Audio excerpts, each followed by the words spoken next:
Hi hello everyone, welcome back to my channel. This is Prasanna from Srilakshmi imitation jewellery. So ఇది వచ్చేసి long black beads అండి, Ashtalakshmi black beads. దీని గురించి నేను స్పెషల్గా చెప్పాల్సిన అవసరం అయితే లేదు, బికాస్ ఏ ఇన్స్టా పేజ్ చూసినా యూట్యూబ్ ఛానల్లో చూసినా కూడా ఈ బ్లాక్ బీడ్ అనేది మాత్రం రెగ్యులర్గా కనిపిస్తూ ఉంటుంది. సో బట్ ఎప్పటికీ ఎవర్ గ్రీన్గా ఉంటుంది. ఇది వచ్చేసి 3 lines of black bead, same యాస్టిస్ గోల్డ్ లుక్లోనే వస్తుందండి అష్టలక్ష్మి అమ్మవారితో. కింద మొత్తం ఇలా క్రిస్టల్స్ ఇచ్చేసారు, సూపర్ ప్రీమియం క్వాలిటీలో అయితే వచ్చేస్తుంది. అండ్ ఇది లెంత్ వైజ్గా అయితే మాత్రం అప్రాక్సిమేట్లీ 28 ఇంచ్ లెంత్లో వస్తుంది.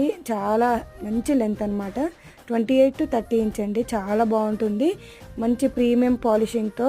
జస్ట్ 750 ఫ్రీ షిప్పింగ్లో అయితే మీకు అవైలబుల్లో ఉంటుంది. నచ్చితే స్క్రీన్ షాట్ తీసుకొని వాట్సాప్ త్రూ ఆర్డర్ అయితే ప్లేస్ చేసుకోండి. అండ్ ఈ వీడియో అయితే మీకు నచ్చినట్టయితే లైక్ చేయండి, షేర్ చేయండి, సబ్స్క్రైబ్ చేయడం మర్చిపోద్దు. Thank you guys. See you in the next video. Bye bye.